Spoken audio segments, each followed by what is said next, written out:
지금부터 저희가 짧게 전해드릴 내용은요. 얼마 전 AS 뉴스로 가습기 살균제 사건이 현재 어떻게 진행 중인가 알려드렸었는데 그 후속 보도가 되겠습니다.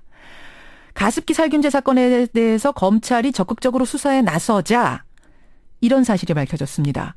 살균제 제조사인 옥시레킷 벤키저가 제출한 서울대 팀 연구의 그 보고서가 옥시 측에 유리하게 조작됐을 가능성을 포착했다는 겁니다. 이게 도대체 무슨 얘기인지 확인을 하고 가죠.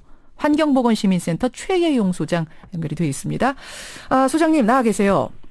네, 안녕하세요. 예, 다국적 기업인 옥시레킷 벤키저가 서울대에 의뢰한 보고서다. 이게 언제 만들어진 거죠? 아마 사건 직후에 바로 만들어진 것으로 보입니다. 사실 이 보고서는 이번 검찰에서 이제 수사로 진행이 돼서 확인이 되는 거지만 민사소송 과정에서 2, 3년 전에 이미 제출된 보고서로 알고 있습니다. 그렇군요. 그러니까 2011년에 사망사건 연이어 일어나고 이게 살균제 때문이 맞느냐 틀리냐 맞느냐 아니냐 논란이 있을 때 그때 옥시가 서울대에 의뢰한 거군요. 네, 두 가지인데요. 예. 하나는 얼마나 노출되는지에 대한 노출 조사는 호서대학교에 의뢰를 했고 예. 그거로 인한 독성 여부, 그러니까 동물 실험은 서울대 수의대 팀에 의뢰를 한 결과로 알고 있습니다. 그런데 그 실험이 어떻게 조작됐을 가능성을 검찰이 포착한 겁니까? 어느 부분이 문제라는 건가요? 첫 번째 노출 실험에 대해서는 애초에 가습기 살균제를 사용을 하더라도 예. 살균제 성분이 사용자에게 그렇게 과도하게 노출되지 않는다라는 그런 노출 시험이었는데 그 부분은 알고 보니까 검찰이 보다 자세히 조사 보고서를 살펴보니까 평균적으로는 그렇지만 60번 실험을 했는데 2번은 아주 고농도로 노출되더라. 네, 그런 부분들을 빼고 그냥 평균만 이야기하니까 그 노출 농도가 그렇게 높지 않게 나왔다. 하지만 60번 중에 2번이면 전체 사용자가 800만 명이기 때문에 적어도 몇십만 명은 고농도로 노출될 수 있는 거 아니냐. 그렇다면 얘기가 달라진다. 현재 신고된 피해자 숫자나 이런 것만 보더라도 충분히 지금 신고된 피해자들의 그런 노출 정도가 과도하게 노출돼 있을 가능성이 충분히 있다 하는 거고요. 그다음에 지금 얘기 나오는 서울대 수의대 팀에 대한 얘기는 좀 더 자세한 후속 보도가 있어야 되겠지만 동물 실험에서의 아마 노출 농도를 이야기하는 것 같습니다. 그러니까 정부가 2011년에 동물 실험 조사했을 때 보통은 일반적으로 사용되는 거에 이제 두 배, 세 배 또는 10배 정도를 농도로 해서 과연 동물들이 이런 농도에도 살아남는지를 이렇게 살펴보는 겁니다. 그런데 서울대에서는 그냥 1배 정도의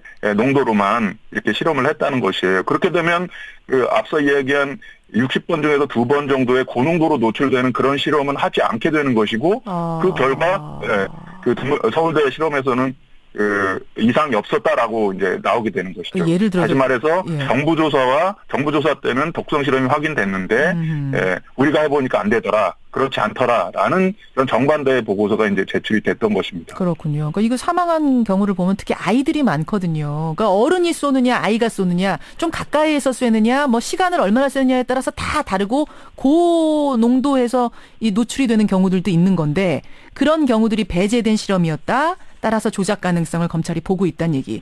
근데 옥시 측은 지난 5년간 이 보고서를 근거로 무해성을 계속 주장해 오지 않았습니까? 아주 강력한 핵심 근거였는데 이게 왜 이제야 조사가 되는 거죠? 이 보고서가? 네, 앞서 말씀드린 대로 이 보고서는 사건 직후에 옥시 측에 의해서 이제 제출이 됐습니다. 그런데 그 제출된 곳이 민사소송의 재판 자료입니다.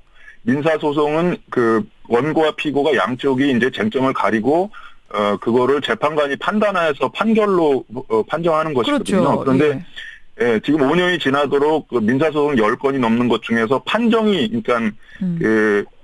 나온 것은 한 건도 없습니다. 그중에 일부는 합의가 이루어졌을 뿐입니다. 따라서 같은 내용이 이번에 형사고발된 형사 수사에서는 CCTV를 확실하게 가리고 이게 진위 여부를 가리는 어떤 수사 과정에서 이제 드러나게 된 것이죠. 다시 말씀드려서 형사 조사 수사를 해야 경찰이 나서서 검찰이 나서서 수사를 해야 밝힐 수 있는 부분들이었기 때문에 지금은 좀 가려져 있다 이렇게 보면 되는 겁니까?